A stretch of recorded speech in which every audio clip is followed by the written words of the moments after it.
इस मुल्क को बचाना है और इस मुल्क में अपने को जिंदा रखना है इंसानियत के नाते और एक आज़ाद शहरी के नाते, तो मोदी और आरएसएस को बंगाल में नहीं आने देना है। मुल्क को नहीं चाचा जान, अवैध बांग्लादेशियों को बचाने का बोलो, क्योंकि भारत और भारत के वासी जहां हैं वहीं रहेगी।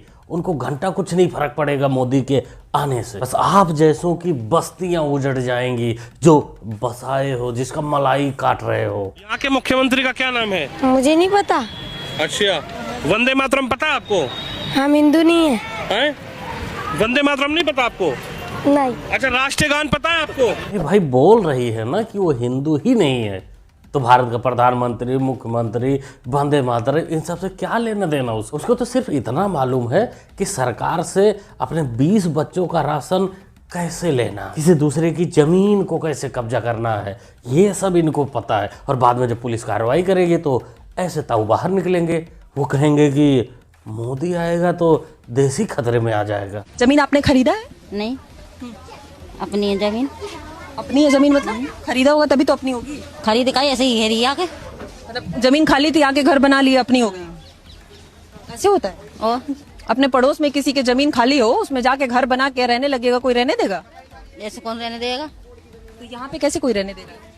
यहाँ से तो अफसर रह रहे हैं, कितनी साल हो, कितने भी साल पहले की हो मोहतरमा, लेकिन शुरुआत तो तूने किया ही होगा दूसरे की जमीन पर ना। इस मोहतरमा को कोई जाके बताओ कि बच्चा पैदा करना और दूसरे की जमीन कब्जा करना ये दोनों अलग अलग चीज़ है। भाई दूसरे की जमीन ऐसे कब्जा नहीं कर सकते।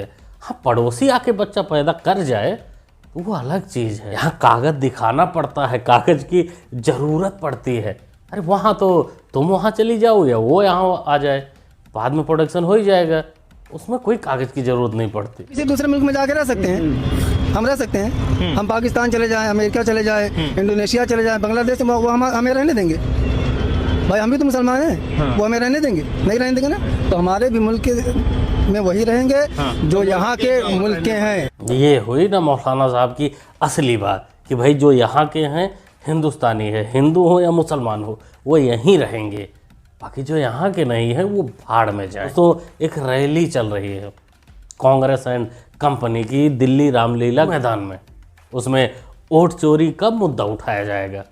अब उस मुद्दे का कुछ पता ना सर है ना पैर है, लेकिन मुद्दा उठाया जाएगा। जब उसको असल में बोला जाए कि वो वोट चोरी, ईवीएम चोरी, ये वो मुद्दा नहीं है। असल में मुद्दा है कि इन जैसे लोगों को बचाने का, जिनका वोट कट रहा है, जो हमारे यहाँ के नहीं हैं, जो इनके वोट बैंक है, उनको बचाने का ये सब हो रहा है प्रयास। क्योंकि संसद में सारे मौके मिले थे उठाने को, लेकिन पप्पू वहाँ से भाग गया था, क्योंकि वो मुद्दे वहाँ सूट नहीं करेंगे ना। इसलिए वहाँ की बकलोली आपको तो दिखाऊंगा, लेकिन उससे पहले संसद में 2 दिन पहले जो हुआ और होने के बाद चमचियों का जो हालत है, पप्पू की चमचे चमचियों का, जिसको लेकर उनको बड़ा तकलीफ हो गया है, उस पर नजर डालिए। आप लोग कमेंट सेक्शन में पूछते रहते हो कि अपना इनकम कैसे बढ़ाएं। आजकल चाहे कितनी भी अच्छी नौकरी कर लो, लेकिन महंगाई के आगे सैलरी कम ही पड़ जाती है। इसलिए सब लोग सोच रहे होते हैं कि कोई एक्स्ट्रा अर्निंग का तरीका मिल जाए, और मुझे भी कुछ इसी तरीके की तलाश थी, और मुझे एक जेन्युइन ऑप्शन मिल गया जिससे आप रियल पैसा कमा सकते हो। मार्केट वुल्फ, जो एक सेबी रजिस्टर्ड ऐप है, जो इंडिया में काफी तेजी के साथ बढ़ रहा है। चलिए आपको बताते हैं कि इसे इस्तेमाल कैसे करना है। मैंने यहाँ लॉगिन कर लिया है और फॉलो ट्रेंड पर क्लिक किया। यह आपको प्रॉफिटेबल ट्रेंड्स दिखाता है जो बाजार में चल रहा है, और उसे आप सिर्फ एक क्लिक में फॉलो कर सकते हो। यहाँ आप एक छोटी सी इन्वेस्टमेंट अमाउंट से ट्रेडिंग शुरू कर सकते हो, जहाँ दूसरे ऐप आपको इतना इन्वेस्ट करो बोलते हैं, और जिनको लगता है कि बड़ा नुकसान हो जाएगा वो क्या करें, तो उनके लिए भी सोल्यूशन है। इनबिल्ड स्टॉप लॉस फीचर, मतलब जैसे ही लॉस एक लेवल तक पहुंचता है खुद स्टॉप लगा देता है, ताकि आपको ज्यादा नुकसान ना हो। देखिए प्रॉफिट ट्रेंड के हिसाब से मूव कर रहा था, मैंने स्टॉप ट्रेड क्लिक किया और बस 1300 का प्रॉफिट बुक हो गया इतने कम समय में। आप इस फैसिलिटी को सिर्फ 99 के लाइफ टाइम फीस में यूज कर सकते हो, सुबह 9 बजे से रात के 12 बजे तक। मार्केट वुल्फ आपको फ्री रिकमेंडेशन भी देता है। देखिए यहाँ लोगों ने नवंबर में एक ही दिन में 14,000, जून में 70,000, जुलाई में 59,000 और अक्टूबर में 58,000 का प्रॉफिट बुक किया, और इस प्रॉफिट पर मार्केट वुल्फ का कोई कमीशन भी नहीं लगता। मार्केट वुल्फ के 20 लाख से ज्यादा डाउनलोड्स हैं, और इससे लोग अपना फाइनेंशियल फ्यूचर सिक्योर कर रहे हैं। लिंक डिस्क्रिप्शन में और कमेंट में पिन भी कर दिया है। Go and check out market wolf. SIR पे तो एक्रिमोनियस चर्चा हुई और मुझे तो काफी अच्छा लगा क्योंकि दोनों डिबेट्स में हमने मतलब धज्जियां उड़ा दी उनकी। आपने अमित शाह को देखा होगा, डिस्टर्ब, गाली तक दे दी सदन में, तो मेंटली डिस्टर्ब थे, प्रेशर में थे और उसका रीजन है क्योंकि वो वोट चोरी में मतलब पूरा का पूरा ढांचा इन्वॉल्व है, वो तो पूरा देश जानता है। पूरा देश जानता है पप्पू जी, इसीलिए आप लोगों की औकात समय समय पर जनता बताती रहती है कि तुम बोल रहे हो कि धज्जियां हमने उड़ा दी, मतलब सदन से भाग जाना, वॉकआउट कर जाना, ये धज्जी होती है कि डरपोक की निशानी होती है। ये क्यों सदन छोड़कर भाग गए? मैं इनके सामने तो कोई बात भी नहीं कर रहा था, ना कांग्रेस पार्टी के सामने बात कर रहा था। मैं तो बात कर रहा था घुसपैठियों को देश के बाहर निकालने। अब ये तो देखिए साहब, आजाद भारत के इतिहास में आज तक ऐसा नहीं हुआ है जब देश के गृह मंत्री ने लोकसभा के अंदर खड़े होकर साला शब्द का इस्तेमाल किया है। सबसे पहले तो मैं अपने दर्शकों से माफी मांगना चाहूंगा क्योंकि मैं अपने मंच पर कभी भी अपशब्दों का इस्तेमाल नहीं करता हूं, मगर कल सदन के अंदर इस शब्द का इस्तेमाल किसी और ने नहीं, देश के गृह मंत्री ने किया। अरे ये तो भाई बहुत बड़ा मुद्दा बन गया देश का कि उन्होंने साला कैसे बोल दिया। अरे विधोड़ी अंकल होते तो अच्छे से समझा भी देते। खैर कोई बात नहीं चमचो, बर्दाश्त करना ही पड़ेगा इतना, क्योंकि अभी सार ही साला होता है, जाकर पता कर ले। वो कहते हैं ना, कितना भी छुपाने की कोशिश करो, असली रंग, असली प्रवृत्ति बाहर आ ही जाती है। और आज अमित शाह जी के साथ भी कुछ ऐसा ही हुआ। बोल रहे थे सदन में इलेक्टोरल रिफॉर्म्स पे, SIR पे, वोट चोरी पर और गाली गलौज पर उतर आए, साला शब्द का प्रयोग कर दिया। मुझे तो देखकर बड़ा दुख हुआ कि जिस कुर्सी में कभी लौह पुरुष सरदार पटेल बैठते थे, आज वहां पर एक ऐसा व्यक्ति बैठा है जो अमर्यादित असंसदीय शब्दों का प्रयोग कर रहा है, साला जैसे शब्द बोल रहा है। और सभापति महोदय ने आपको टोका भी। जलेबी भाई, टोकने की कोई जरूरत थी नहीं, क्योंकि जब मोटा भाई ने ये उनके मुंह से निकला, ये सब साला शब्द निकला, उसके तुरंत बाद वो बोल दिए थे कि ये इस शब्द को काट दिया जाए अगर ये अमर्यादित है। कि ऐसे शब्द होते हैं जो फ्रेंड सर्कल में अपने आसपास बोले जाते हैं, तो ये फ्लो में मुंह से निकलना स्वाभाविक है। बाकी साला शब्द के बारे में तुमको भी पता है कि साला कोई गाली नहीं है, साला बोला जाता है। जीजा अपने साले को साला ही बोलता है, जैसे पप्पू जी को पाडरा बोलते होंगे, हमारा भी कोई भाई होगा, तुम्हारा पति उसको साला बोलता होगा, तो ये कोई गाली तो नहीं हुई। लेकिन मोहतरमा उसी सदन में एक और घटना घटी थी जो साले के लेवल से कहीं ऊपर था, याद है? दिखा भी नहीं सकता उसको, महसूस करो कि फाइट की जगह पे यफ बोला गया था पप्पू द्वारा। वो गाली तो असली गाली थी ना, उसके लिए तुम लोगों ने कितना डंडी रोना किया कि नहीं हमारे पप्पू के मुंह से ये निकल गया, वो निकल गया, पप्पू ने हमारे ऐसे बोल दिया, सदन की गरिमा को खराब कर दिया।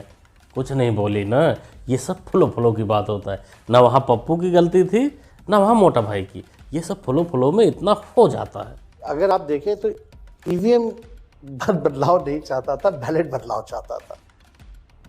तो आप समझते हो कि ईवीएम में कोई गड़बड़ी है? देखिए कोई वैसे साइंटिफिक प्रूफ नहीं है, लेकिन I can sense, I can smell कि अदृश्य शक्तियां जो है उन्हें अपना काम किया। तो ये दोगलई है, ईवीएम ठीक है सब, बस मोदी जी को अदृश्य शक्तियां जितवा रही हैं। तुम यहाँ उस शक्ति का इलाज किसी ओझा के पास जाओ, कहीं मजार में जाओ। अरे जैसे अपने अखिलेश मियाँ जाया करते हैं झाड़ फूक करवाने के लिए, वहाँ जाओ, चादर चढ़ाओ।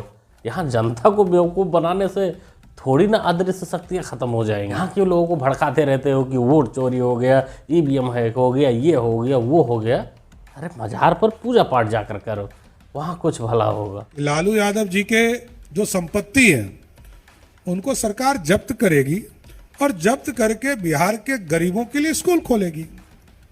लालू यादव की संपत्ति, अब ये स्वाभाविक है, पंजीकृत अपराधी तो वही है ना भाई। तो यहाँ तो कोई अपराधी हो, बड़ा से बड़ा आदमी हो, छोटा से छोटा आदमी हो, उसको जेल भी रहना पड़ेगा और संपत्ति भी जनता को देना। लो जी, बिहार में भी खेला शुरू हो गया जैसे यूपी में हुआ था कि बड़े बड़े माफियाओं का संपत्ति तोड़ फोड़ कर बेच कर उसको उस पर फ्लैट बना दिया गया है गरीबों के लिए, और दे भी दिया गया है। इसी तर्ज पर बिहार में भी चारा स्पेशलिस्ट के साथ ये सब किया जाएगा, लेकिन वहाँ माल बिहार में कुछ ज़्यादा ही निकलेगा। तो इसलिए बिहार वासियों के लिए खुशी की बात है, क्योंकि वहाँ ज़्यादा लोगों में बटेगा। मामला क्या है ये? मामला ये है कि हम हिंदू बच्चे नमाज नहीं पढ़ सकते। हाँ, कौन सी पढ़ते हैं आप? मैं 11वीं। 11वीं? जी, मेरा नाम आयुष राम टेके। अच्छा, शुक्ला निवासी। अच्छा, कौन से स्कूल में पढ़ते हैं आप? शासकीय उच्चतर माध्यमिक विद्यालय हरी में। जी। क्या घटना घटित हुई है? घटना घटित ये हुई है कि जब प्रार्थना करवाते समय हिंदू बच्चों से नमाज पढ़ाया गया। अच्छा, वो भी 16 बार जबरदस्ती करवाया गया। किनके द्वारा पढ़वाया गया ये नमाज? प्रिंसिपल द्वारा। आचार्य कौन है यहाँ पर? प्रतीक्षा मानगढ़ जी। अच्छा, उन्होंने जबरदस्ती की आपके साथ? जी हाँ, जबरदस्ती की 16 बार।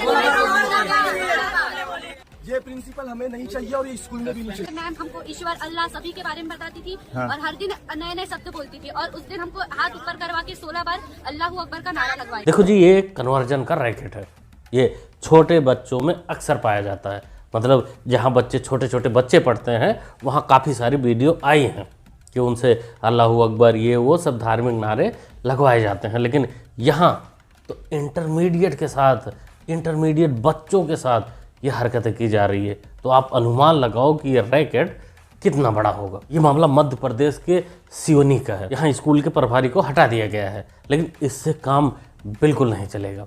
इस पर एक कड़ी जांच होनी चाहिए, क्योंकि ये जो रैकेट है इसका तो पर्दाफाश होना ही चाहिए कि और ये कितने स्कूलों में फैला हुआ है। कि भाई स्कूल में हो रही हर चीज़ों, हर एक्टिविटी के बारे में घर में बच्चे नहीं बताते हैं, लेकिन उनका माइंड वॉश वहीं किया जाता है, कन्वर्जन वहीं से शुरू हो जाता है। इस पर जब कार्रवाई होगी तो ये भी पता चल जाएगा कि अब्दुल चचा इस प्रभारी के घर में कूदे थे या प्रभारी मैडम जाया करती थी कभी कभी अब्दुल चचा के आशीर्वाद लेने। हम और आप हिंदुस्तान के नागरिक हैं, किसी राजा की प्रजा नहीं। और हमें नागरिक बनाने का जो सबसे बड़ा अधिकार है वो वोट का अधिकार है, जो हमें ताकत देता है कि हम अपने सत्ता के हुक्मरानों से सवाल पूछ सकें, सरकार को कटघरे में खड़ा कर सके और जब पसंद ना आए तो सरकार को निकाल बाहर कर सके। बिल्कुल जलेबी भाई, उखाड़ फेंक दो सत्ता को, जैसे तुमने दिल्ली और बिहार में फेंका था। तो जलेबी भाई अर्ली मॉर्निंग रामलीला मैदान पहुंच गई थी पप्पू की लीला देखने।